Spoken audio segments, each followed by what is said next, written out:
गिबिसिन थाराव बिथांखिब्ल इउटुब चेनेलनिफ्राय रायजो राजा बयनिसिमबो फुंबिलिनि गोजोननाय बावहरनाय जाबाय। दिनैबो आरोबाव आङो गरम माखासे भिडिअसफोरखौहाय लानानै फैबावबाय। जों दिनै सावरायगोन गिबिसिन थारावनो नैबे दावराव दावसि जानायनि सायाव। नैथियाव आरोबाव बिपिएफनिनो सिएमनि बिसि सेवारि महिलारि मेडाम बिनि सायावबो जों सावरायगोन। बेजों लोगोसे आगुनि एमएलए आबै प्रमिला रानी ब्रह्म बिथांनि सायावबो जोङो सावरायलायनाय जागोन। आरो जोबनायाव जोङो इउपिपिएलनि सिएम आसाम लेजिस्लेटिभ एसेम्बलिनि मासिगिरि बिश्वजित दैमारी सार, दिपेन बर' सार, रन्जित बसुमतारी सार, राजु कुमार नार्जारी सार बे गासै जोङो ज' सरजाबनानैहाय माखासे बाथ्राखौ सावरायलायगोन। दा नोंथांमोना नायनानै लादो नै 20 नं बियाबनि बिजिनियावहाय बिपिएफ पार्टिया केन्डिडेट मोननैनि ओरैबायदि बुख्रुब खालामजोबलायबाय जोङो नुनो मोनदों रायजोफोर।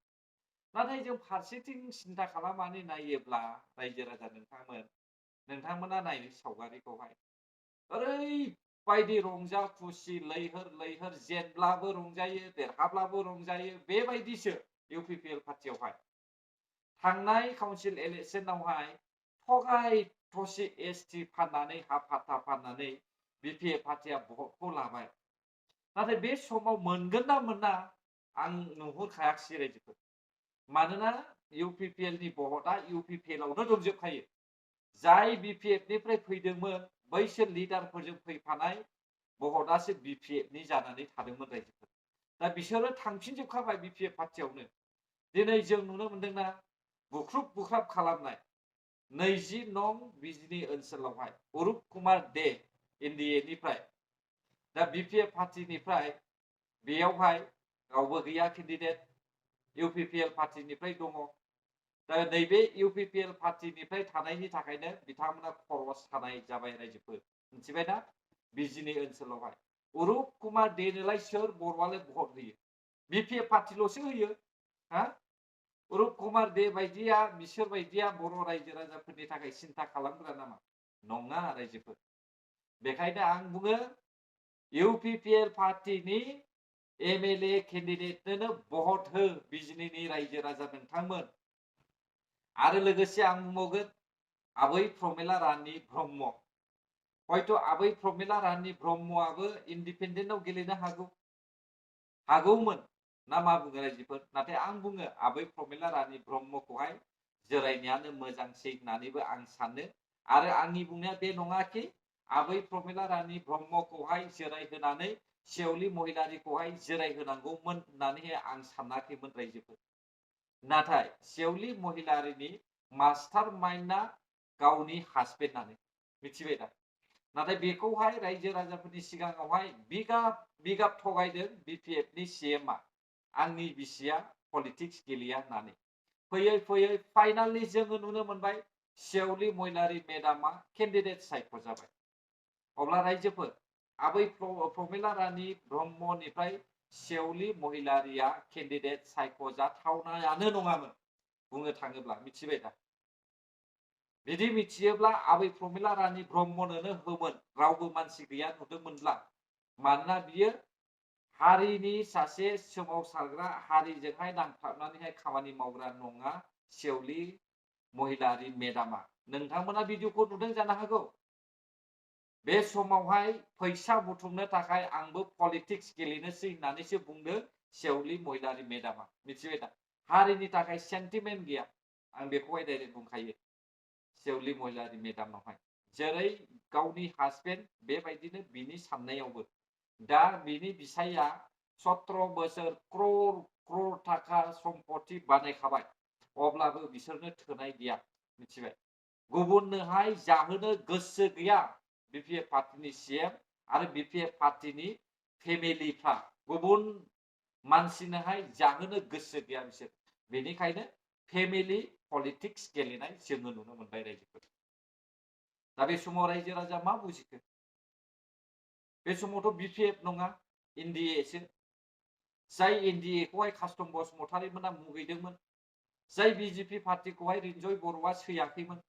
जाय एनडिएखौहाय प्रहलाद ब्रह्मआ सोंखारिदोंमोन। जाय एनडिएखौहाय बिक्रम दैमारिया बिगाब बखिदोंमोन। दा बिसोरजोंनो दिनै बिक्रम दैमारिबो कास्टम बसुमतारीबो प्रहलाद ब्रह्मबो रिन्जय बर'मोनाबो दंजोबो। अब्ला मा बुजिखो रायजो राजा नोंथांमोना? बर' हारिया मा बुजिखो? देरहाहोनायाथ' बर' रायजो राजाफ्रासो, लिडार सायख'नायाबो रायजो राजाफ्रासो। अब्ला दिनैहाय बिगाब बिगाब थगायग्राया सोर जाखो? ना रायजोफोर? जेनब्लाबो देरहाब्लाबो रंजा खुसि मिनि खुसि रंजानाय इउपिपिएल पार्टी अरायबो रंजायो, अरायबो खुसि जायो। जेनब्लाबो खुसि जायो, देरहाब्लाबो खुसि जायो। नाथाय बिपिएफ पार्टीयावहाय बिदि नुयो नामा? जेनब्लानो बुख्रुब बुख्राब खालामनाय, केन्डिडेट सायख'नायखौ मोनाब्लानो बुख्रुब बुख्राब खालामनाय, बेबायदिसो जोङो बिपिएफ पार्टीयावहाय नुनो मोनो रायजोफोर।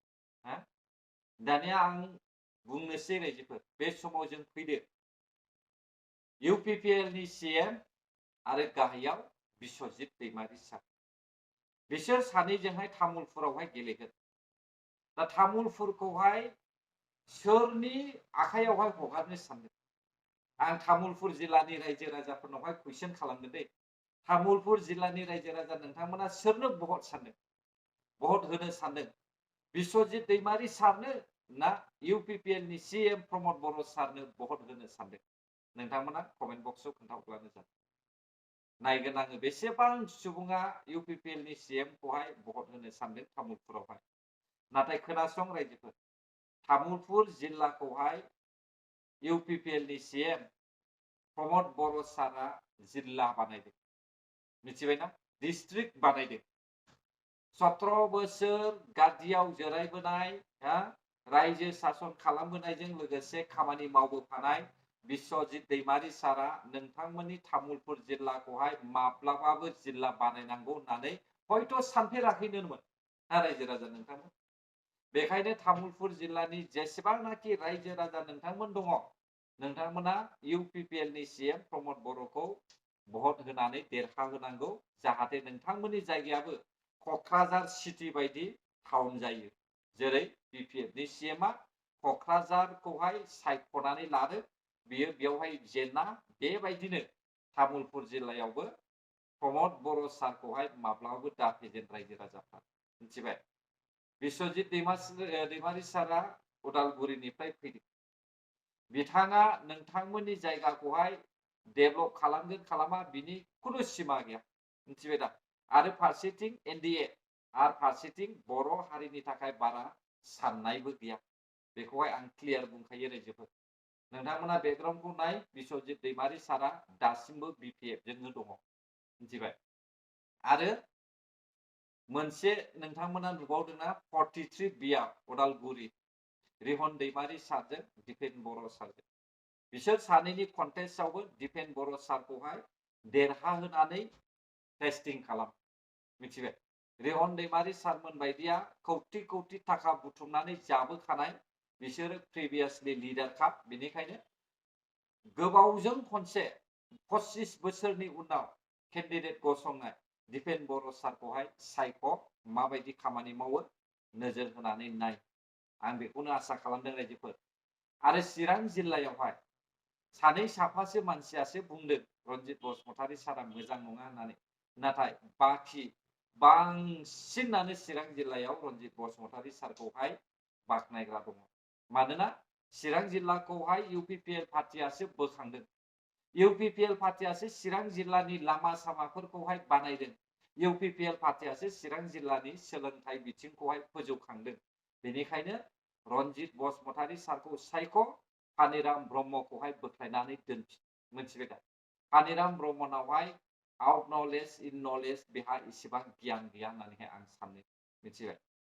साननाय हनाय गासैयावबो पानिराम ब्रह्मनिया रन्जित बसुमतारी सारनिजों मिलाया। आरो गसाइगावआवबो राजु नार्जारी सारखौहाय नोंथांमोना भट हो। रबिराम नार्जारी सारा सोलोंथाइ बिथिङावबो पार्सेन्टेज जानानै खामानि मावनाय, दासिमबो साख्रि बाख्रि होनो हायाखै, होनोल' होननानै बुंदों, थगायोल'। मिथिबाय? आरो बे इलेक्शन जोबोला बेसेबां थगायगोन बर' रायजो राजाफोरखौहाय बिनि हिसाब गैया। बेखायनो रबिराम नार्जारीया अलरेडि सासे मा होनो दैदेनगिरि लिडारखा। मिथिबाय दा? इएमखा। अब्ला बेखौहाय दोनथ'नानै राजु कुमार नार्जारीनो भट हो। मिथिबाय? बे समाव नाय इउपिपिएल पार्टिया मा मावो आरो नैबे सानजा क'क्राझार सेवली महिलारि आरो लरेन्स इस्लारि सार लरेन्स इस्लारि सारा जेखौ मावदों बियो थार खामानिखौनो मावगासिनो दङ आरो माने लामा सामाखौबो बानाया नङा बानायगासिनो दङ बिपिएफ पार्टिनि बायदि सेंसन जायागारा अन्थाइ खाम्फा गायसना बिसोरो जायहा सेंसन जाखाबाय बेखौसो बिसोरो मावो दा सेवली महिलारिया मा सप्तायाव खनसे रायजो राजाफोरनि सिगाङाव गिदिंहैनानै फैनाय बेखौल'सो खामानि मावगोन ना रायजो राजा नोंथांमोन बेखायनो सेवली महिलारिखौबो बोख्लायनानै दोन लरेन्स इस्लारिखौहाय देरहानायनि खाबुखौ हो अब्ला गोजोनथोंसै रायजोफोर नायनोसै सोर सोर देरहायो सोर साबेसे केन्डिडेटआ देरहासार जायो बेखौहाय जोङो नायनोसै नाथाय ओरैबायदि गोजोननाय मोनदों आङो बिपिएफ पार्टिनिफ्राय सासे आरो इउपिपिएल पार्टिनिफ्राय सासे सोर दुर्गादास बर' बिथाङा रिजेक्ट जाबाय आरो गुबुन सासेया जाहैबाय इउपिपिएलनिफ्राय हितेश बसुमतारी बिथाङाबो आनसेलेक्टेड जोबोद गोजोननाय मोनदों आं हितेश बसुमतारीया जाहैबाय गाद्दिनि थाखाय इउपिपिएलआव फैदों दुर्गादास बर'आ जाहैबाय बर' जातिखौनो गाज्रि नोजोरजोंहाय नायो रायजोफोर बेनिखायनो बिपिएफनि सिएमखौबो आङो साबायखर बावगोन दुर्गादास बर'खौ केन्डिडेट फसंनायनि थाखाय आरो इउपिपिएलनि सिएमखौबो आङो रोजा रोजा साबायखर बावगोन हितेश बसुमतारीनो केन्डिडेट होयैनि थाखाय गोजोनथों अब्ला जायफ्रा जोबजासे भिडिअखौ नायदों बर' हारि जै जाथों जै बर' हारिनि